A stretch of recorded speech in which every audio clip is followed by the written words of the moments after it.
जयपुर से लगभग 340 किलोमीटर की दूरी पर पंडेर गांव में बेटियां बेची जा रही हैं। सुप्रीम कोर्ट से मैं आग्रह करना चाहूँगा कि जितना जल्दी हो जाए स्वतः संज्ञान लेकर के राम रहीम सिंह को वापस जेल के शीशों के पीछे भेजना चाहिए और जब तक उसकी सज़ा है उस तक उसको बाहर ना आने दिया जाए, ऐसे प्रबंध किए जाएं। और वो महिलाएं गीत गा रही हैं, एक छोटा लंबरदार नजरों से वार कर रहा है, वो तो दिल के पार कर रहा है। जिस देश में बेटियों का सम्मान होता है वो देश तरक्की और उन्नति करता है। जिस देश में महिलाओं का, नारी का सम्मान होता है वहाँ देवता निवास करते हैं। और ये भी बात कहते हैं, माता निर्माता भवति, माँ जो है वो निर्माण करने वाली होती है।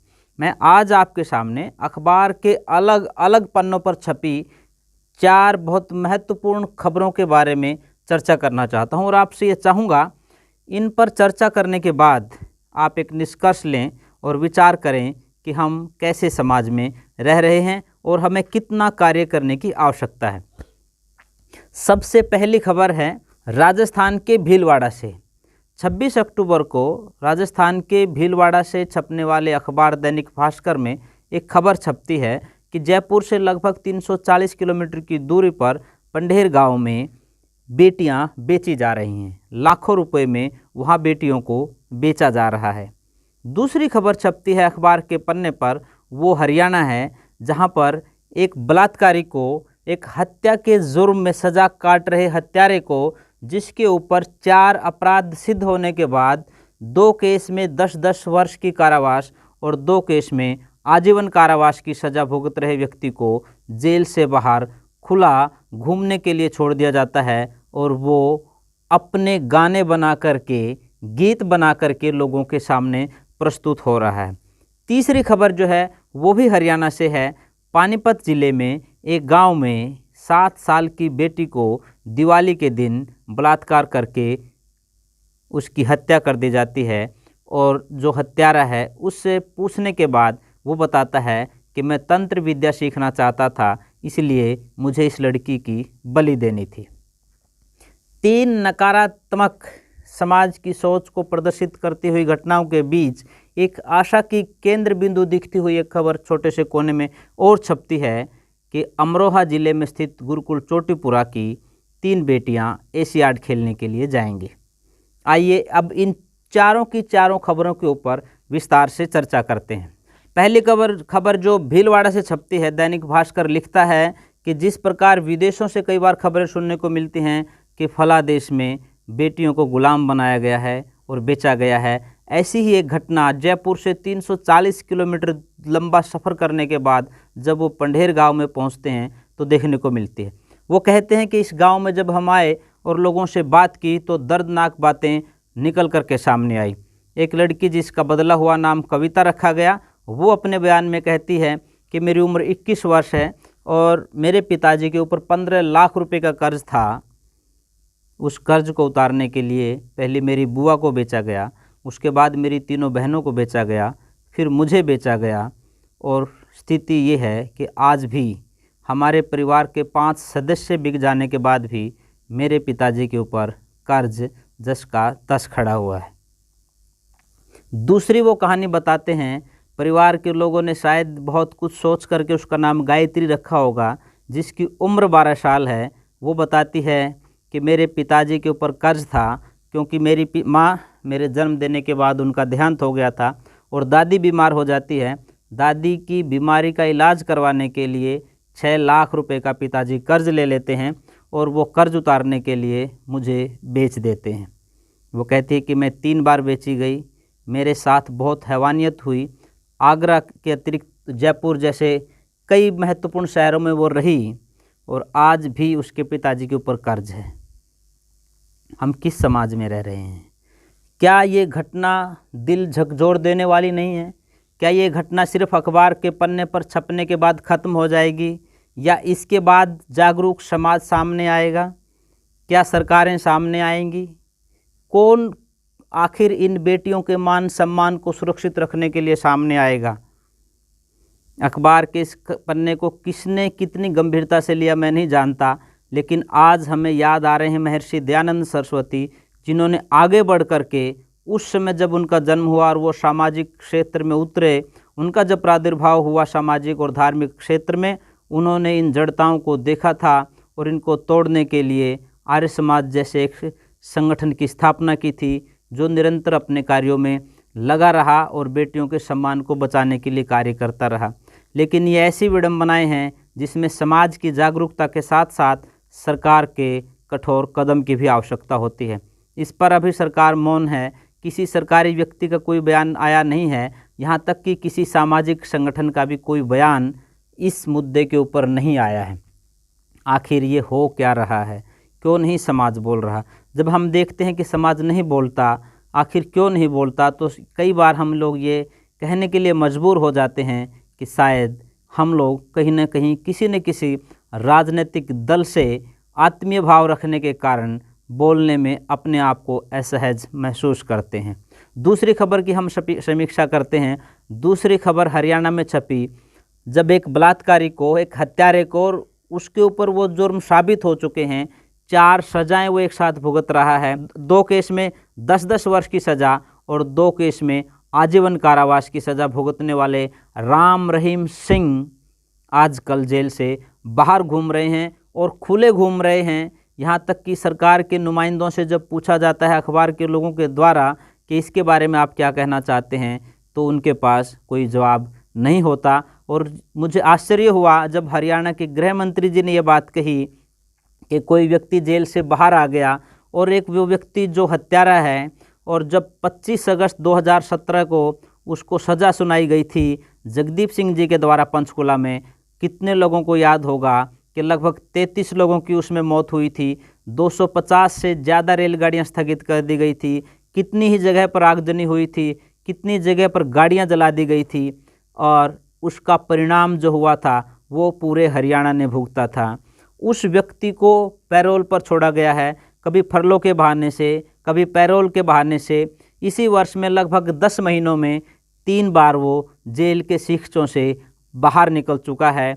और मैं ये मानता हूँ बिना किसी सरकारी तंत्र के, बिना किसी सरकारी आशीर्वाद के हत्यारा और बलात्कारी जेल से बाहर नहीं आ सकता।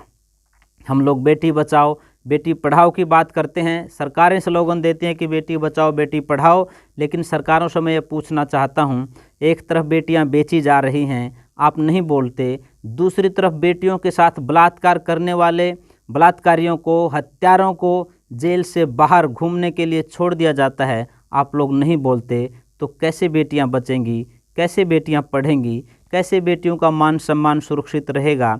आखिर उस व्यक्ति को जिसके ऊपर इतने संगीन इल्ज़ाम ही नहीं हैं, जो साबित हो चुके हैं, जिनके ऊपर इतने बड़े बड़े कांड जिन्होंने किए हैं, आज उन बेटियों के ऊपर क्या बीत रही होगी जिनके साथ बलात्कार हुआ और उनका अपराधी आज जेल से बाहर खुला घूम रहा है।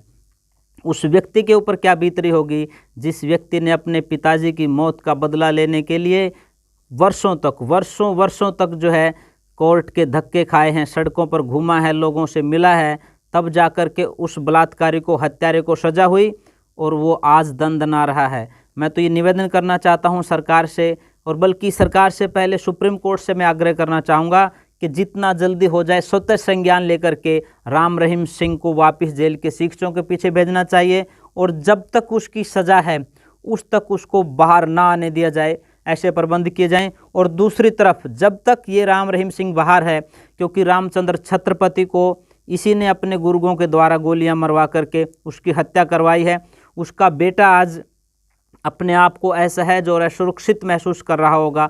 जिस जगदीप सिंह ने बहुत हिम्मत दिखा करके तथ्यों के आधार पर इस दरिंदे को, इस हत्यारे को और बलात्कारी व्यक्ति को सज़ा सुनाने का काम किया था, आज उनकी सुरक्षा की भी आवश्यकता दिखाई देती है, क्योंकि ये अंदेशा लगाया जा रहा है, बहुत से लोग कह रहे हैं इस बात को कि राम रहीम सिंह हो सकता है कि अंशुल छत्रपति जो रामचंद्र छत्रपति का बेटा है, कहीं उसको ना मरवा दे, कहीं जगदीप सिंह जिसने ये सज़ा सुनाई थी उस जगदीप सिंह जी को ये ना मरवा दे। तो जब ऐसा अंदेशा लगाया जा रहा है, या वो जो 2 बहनें जिन्होंने बहुत लंबे समय तक केस लड़ा, जिनके साथ ही दरिंदों ने बलात्कार किया था, वो अपने आप को असहज महसूस कर रही हैं कि कहीं उनके परिवार के लोगों को ये राम रहीम सिंह ना मरवा दे। तो मैं निवेदन करना चाहता हूँ, सुप्रीम कोर्ट से हाथ जोड़ करके प्रार्थना है कि आप स्वतः संज्ञान लेकर के राम रहीम सिंह को जेल की शिक्षों के पीछे छोड़ करके आएँ। और मैं सरकार के लोगों से भी कहना चाहता हूँ, नरेंद्र मोदी जी से भी कहना चाहता हूँ, आप बेटी बचाओ बेटी पढ़ाओ की बात करते हैं, बल्कि 15 अगस्त ने आपने जो बात कही थी कि यदि आप इस राष्ट्र को ऊंचा उठाना चाहते हैं, इस देश को विश्व गुरु बनाना चाहते हैं, तो यहाँ माँ बहनों के सम्मान को सुरक्षित रखना होगा। और उन्होंने कहा कि विकास और तरक्की का रास्ता बहनों के सम्मान के साथ आगे होकर के बढ़ता है, तो यहाँ तो सम्मान नहीं हो रहा है। बेटियाँ बेची जा रही हैं, दूसरी तरफ बलात्कारी व्यक्तियों को खुला घूमने के लिए छोड़ दिया जाता है, तो हम कहाँ जा रहे हैं? मैं इस बात की ओर आपका ध्यान आकृष्ट करवाना चाहता हूँ। तीसरी जो खबर छपी है वो पानीपत हरियाणा से छपी है। उसमें भी एक दरिंदगी देखने को मिली है। दिवाली के दिन एक 7 साल की बेटी को एक व्यक्ति जो है उसके साथ दुष्कर्म करने के बाद उसकी हत्या कर देता है और बलि दे देता है। वो व्यक्ति कहता है कि मैं, क्योंकि तांत्रिक ने मुझे कहा था और मैं तंत्र विद्या सीखना चाहता था ताकि मैं किसी को वश में कर सकूं, अपने कार्य किसी से करवा सकूं, और इसलिए मैंने इसकी बलि दे दी है। समाज आज धर्म के नाम पर जा कहाँ रहा है? मैं कहना ये चाहता हूँ, यदि हो सकता है बहुत से लोग ये आरोप लगा रहे हैं कि सरकार जब जब चुनाव होती है तो राम रहीम सिंह जैसे लोगों को जेल से बाहर लेकर के आती है। मैं इससे आगे बढ़ कर के कहना चाहता हूँ, आप हो सकता है कि चंद वोट प्राप्त करने के लिए ऐसे लोगों को बाहर लेकर के आना चाहते हैं, लेकिन ये धर्म के नाम पर धंधा करने वाले लोग धर्म के नाम पर धब्बे से ज़्यादा कुछ नहीं है। ये धर्म के नाम पर धब्बा हैं, और यही अधर्म जो ये फैला रहे हैं उसी का दुष्परिणाम है। ये धार्मिक अंधविश्वास, पाखंड और आडंबर जो फैल रहे हैं उसी का दुष्परिणाम है पानीपत की वो घटना, जिसमें एक 7 साल की बेटी को तांत्रिक ने सिर्फ बलि देने के नाम पर मार दिया। ये घटनाएं होती रहेंगी। सिर्फ इनको राजनीतिक प्रेशर मिल जाए और राजनीतिक हस्तक्षेप के लिए लोग बाहर आ जाएं, कोई बड़ी बात नहीं होती। लेकिन उससे बड़ी बात ये हो जाती है, इन व्यक्तियों के माध्यम से समाज में अधार्मिक बातें फैलती हैं और लोगों का न्याय के ऊपर से विश्वास उठ जाता है। जब किसी बलात्कारी और हत्यारे को सड़कों पर खुला छोड़ दिया जाता है, वो अपने गीत गाता है, और मैंने तो वो वीडियो देखी है 19 अक्टूबर की उनकी, आप लोग भी उसको देखें और पूरा मूल्यांकन करें, निष्पक्ष होकर के मूल्यांकन करें। मैंने जब सबसे लास्ट में उस वीडियो को देखा तो मेरा मन हुआ कि मैं इसको दोबारा देखता हूँ।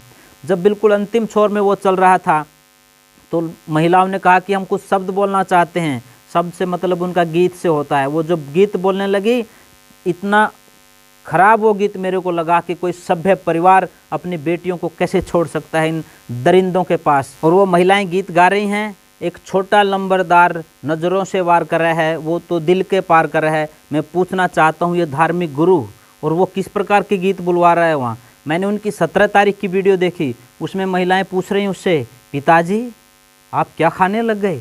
आप तो बिल्कुल 16 साल के दिखने लग गए।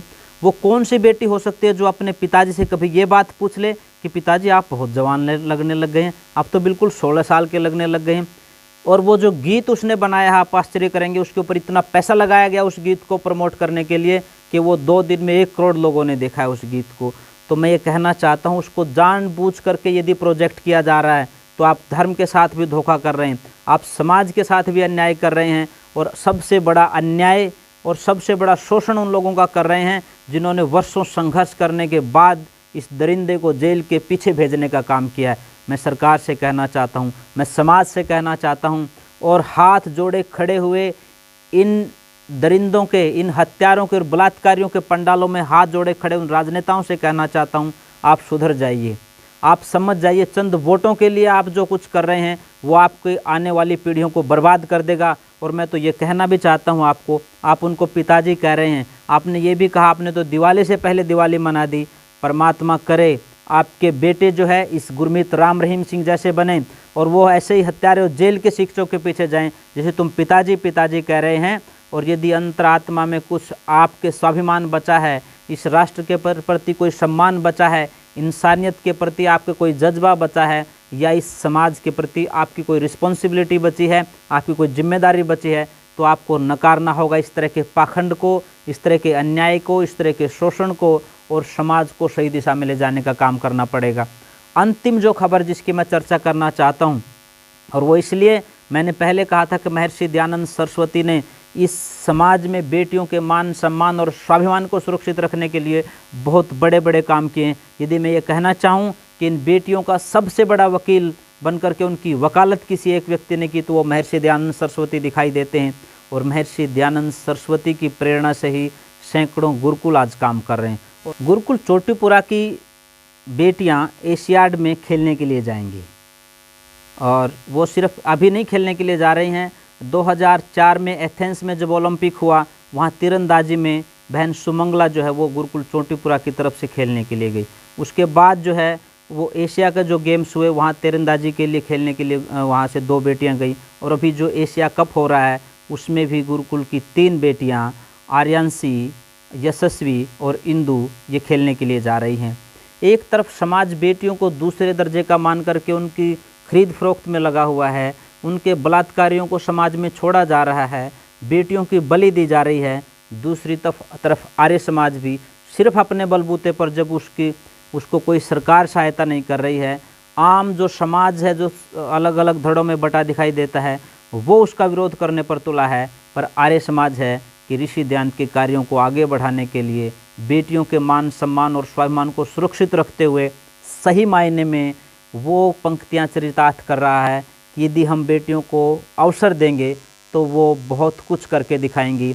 उनको बराबर का दर्जा मिले, उनको बराबर के अवसर प्रदान यदि हम करेंगे तो वो समाज में बड़े से बड़ा काम करके दिखाएंगी। आज हमारी नैतिक जिम्मेदारी बनती है। आर्य समाज के सभी कार्यकर्ताओं से और नेताओं से मेरा विशेष आग्रह और निवेदन है कि हमें इन मुद्दों के ऊपर खुलकर बोलना पड़ेगा। न सिर्फ बोलना पड़ेगा बल्कि 4 कदम आगे बढ़ाने पड़ेंगे समाज में और अग्रणी बन करके चाहिए। जैसे आज़ादी के आंदोलन में आर्य समाज अग्रणी बन करके चला और कितने ही आंदोलन उसके बाद, चाहे हिंदी आंदोलन की बात हो, चाहे शराबबंदी आंदोलन की बात हो और चाहे इसी प्रकार से बेटियों को बचाने की बात हो। जब 1987 में राजस्थान के अंदर देवराला में रूप कौर नाम की बेटी को जलाया गया, तब आर्य समाज के साधु सन्यासी दिल्ली से देवराला के लिए निकले और उस ऐतिहासिक फैसले को मूर्त रूप दिलवाने का काम किया गया, जिसमें ये कहा गया कि आज के बाद इस देश में सती प्रथा तो दूर की बात है, कोई सती प्रथा का महिमा मंडन भी नहीं कर सकता है। यदि आप चाहते हैं कि इन सब समस्याओं का समाधान हो तो आर्य समाज को मजबूत कीजिए, आर्य समाज को ताकत दीजिए। और आर्य समाज के कार्यकर्ताओं से भी निवेदन है, आइए समस्त समाज को साथ लेकर के हम आगे बढ़ें। मैं उन खास करके धार्मिक मंचों से बोलने वाले नेताओं से भी आग्रह करना चाहता हूं, आप सनातन परंपराओं का नाम तो लेते हैं और अक्सर आप अपने मंचों से ये कहते हैं कि बेटियों को वेद के मंत्र बोलने का अधिकार नहीं, बेटियों को पढ़ने का अधिकार नहीं। उनसे मैं कहना चाहता हूं, अपनी संकीर्ण मानसिकताओं को छोड़िए और बहनों के मान सम्मान स्वाभिमान को बचाने के लिए आर्य समाज के साथ आइए। मैं आशा करता हूं कि आप इन सब बातों के ऊपर विचार करेंगे, चिंतन करेंगे, मनन करेंगे और 2 कदम समाज में आगे बढ़ने के लिए इन सब मुद्दों के ऊपर मिल कर के चलने का संकल्प लेंगे। इन्हीं सब बातों के साथ आप सबका बहुत बहुत धन्यवाद। सबको नमस्ते।